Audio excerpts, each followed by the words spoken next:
महाराष्ट्राचे गृहमंत्री हे युजलेस आहेत असा संजय राजाराम राऊतनी सकाळी उल्लेख केला. त्याला स्वतःचा मालक उद्धव ठाकरे हा स्पाइनलेस आहे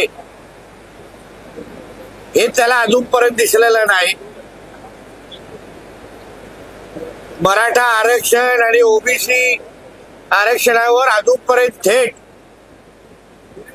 यांची काय भूमिका आहे ही मांडण्याची या लोकांना हिंमत नाहीये. आणि दुसऱ्यांना युजलेस बनवण्याच्या अगोदर बोलण्याच्या अगोदर तुझा मालक उद्धव ठाकरे किती मोठा स्पाइनलेस आहे ह्याचा पहिला तू अंदाज घे. मिहिर शहाच्या केसमध्ये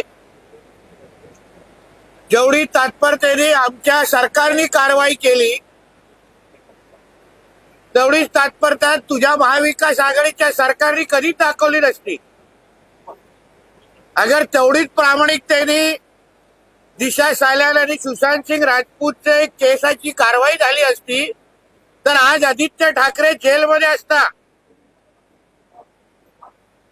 मिहिर शाह च दुसरं रूप हे आदित्य ठाकरे आहे.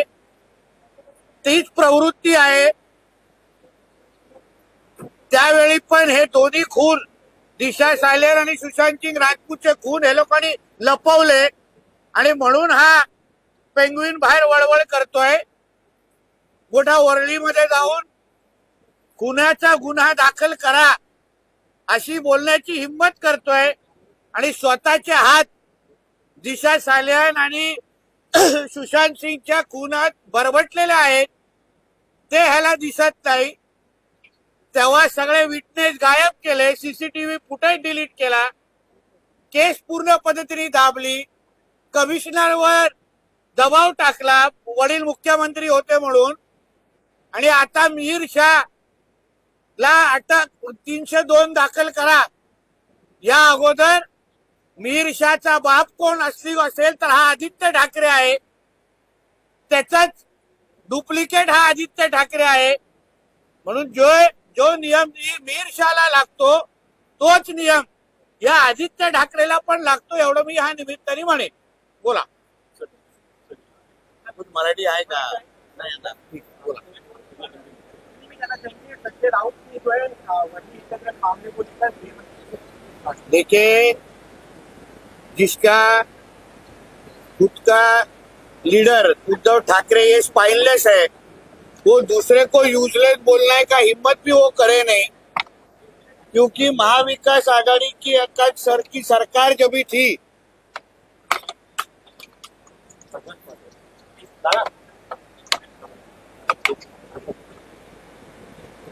महाविकास आघाड़ी की सरकार जब भी थी तो ये मिहिर शाह के केस में जिस तरीके से आदित्य ठाकरे बहुत बड़ा खून का इल्जाम उनके ऊपर लगाए, कलम उनके ऊपर लगाए, ये जो मांग कर रहे हैं मिहिर शाह का बड़ा भाई ये आदित्य ठाकरे है. वही प्रवृत्ति है.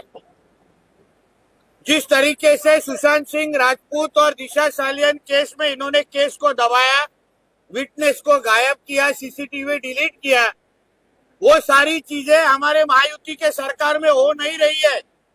मिहिर शाह को कड़क से कड़क कार्रवाई होने वाली है. उसके ऊपर सजा लगाई गई है. हमारी वो जो बहन वो एक्सीडेंट में गुजर गई उसको न्याय देने का काम हमारी महायुति के सरकार ने किया. मगर वही न्याय दिशा सालियान को ये महाविकास आघाड़ी के वक्त क्यों नहीं मिला, ये सवाल मुझे आदित्य ठाकरे को ये पूछना है. इसके अलावा विधान परिषद चुनाव को लेकर मतदान होने वाला है. महाविकास आघाड़ी का कहना है कि नंबर हमारे पास है, आपका एक उम्मीदवार माइक का एक उम्मीदवार आने का हमारी. ठीक है, वो अभी उनको उतना तो बोलना ही पड़ेगा वरना महाविकास आघाड़ी की दुकान भी बंद करनी पड़ेगी ना. खुद कैसे बोलेंगे कि खुद के आमदार खुद के जो विधायक है वो क्रॉस वोटिंग करने वाले हो, कैसे खुद कहेंगे. नाना पटोली जी को मैं कहूंगा कि उन्होंने महाराष्ट्र को और सबको जवाब देना चाहिए कि उनका एमसीए का फॉर्म वो कल क्यों नहीं भर पाए, किसका उनको फोन गया था। मेरे हिसाब से फॉर्म भरने के पहले जो मेरे पास मालूमात है कि उद्धव ठाकरे का उनको फोन गया था कि तुम फॉर्म भरो मत, पवार साहब से बात कर लो, और फिर पवार साहब से उनका संपर्क भी हुआ नहीं। इस तरीके का अपमान अगर कांग्रेस के प्रदेश अध्यक्ष नाना पटोले जी का होता होगा तो कांग्रेस ने इस बारे में सोचना चाहिए। एक सादा एक एमसीए का चुनाव लड़ाने की भी ताकत उद्धव ठाकरे और शरद पवार गुट अगर नाना पटोले के पीछे खड़ी नहीं कर सकते तो फिर कांग्रेस जिस हिसाब से महाविकास आघाड़ी में खड़ी है इसके बारे में सोचना चाहिए। नाना पटोले जी, कांग्रेस के ट्विटर हैंडल से एक ट्वीट किया गया है जिसमें प्रधानमंत्री का एक वीडियो है, उसमें मोदी जी को बैल बुद्धि करके बताया गया। क्या ऐसा है, सबसे बड़ा बाल बुद्धि तो उनका राहुल गांधी है, जिसका प्रदर्शन इस बार संसद में हम लोग को अच्छी तरीके से हुआ। जो प्रधानमंत्री को आज विश्व में इतना मान है, बड़े से बड़े राष्ट्रपति और राष्ट्रीय अध्यक्ष उनका मान करते हैं, सम्मान करते हैं, उनको इस तरीके का शब्द इस्तेमाल करना ये कांग्रेस के मानसिकता का प्रदर्शन करता है। आरोप असा करताय का की नाना पटोलेंना पूर्णपणे मोकळे झालं पाहिजे अध्यक्षपदाचा अर्थ बनतो? नाना पटोले जी ने प्रामाणिकतेने सांगावं की त्यांचा एमसीएचा फॉर्म त्यांनी का भरला नाही। ते तिथपर्यंत गेलेले सगळी फॉर्मची तयारी करून, त्यांना मातोश्रीवरून फोन आला नव्हता का, उद्धव ठाकरेंनी विरोध केला नव्हता का, याचं उत्तर नाना पटोलेजींनी द्यावं।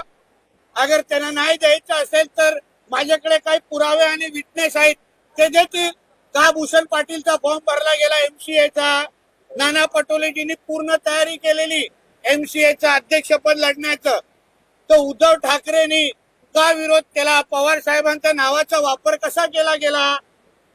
जसं मराठा आरक्षणाच्या बैठकीमध्ये जे काही प्रकरण घडलं आणि त्याच्यामध्ये विरोधी पक्ष लोक आले नाहीत, तिथे पण शेवटचा फोन हा कोणाचा गेलेला सीडीआर तपासा, कलानगरच्या परिसरामधून फोन गेला नव्हता का, त्याच्या बैठकीला जाऊ नका आरक्षणाच्या, याचं उत्तर त्यांनी द्यावं।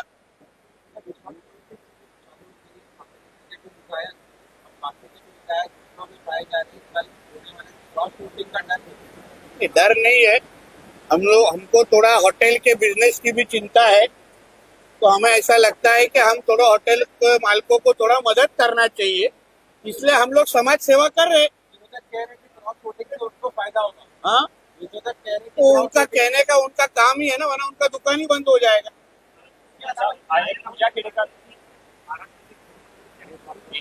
हो, सर्वात मोठा स्पाइनलेस आणि युजलेस प्राणी हा मातोश्रीचा 3ऱ्या माळ्यावर बसलाय। आजकाल त्याचा मुलगा अंबानींच्या लग्नामध्ये नाचतोय। त्याच्या मोठा स्पाइनलेस आणि युजलेस प्राणी, माणूस पण म्हणत नाही प्राणी, महाराष्ट्रात भेटू शकत नाही। ठीक है, यूपीएससी का परीक्षा में खाने हुए ऐसा मामला सामने आ रहा है, खास करके पूजा केड़ेकर वाला महाराज क्या है। देखिए, ऐसा है कि ऐसी कोई भी आईएएस के ऊपर अगर आपत्ति होगी तो उसके ऊपर हमारी सरकार कार्रवाई करेगी ना।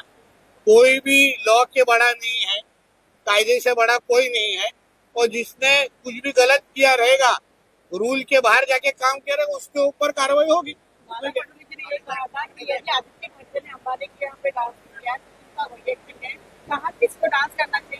इसलिए वैयक्तिक जरूर हो सकता है, मगर फिर महाराष्ट्र के सामने आके गुजराती समाज को गाली नहीं देना चाहिए।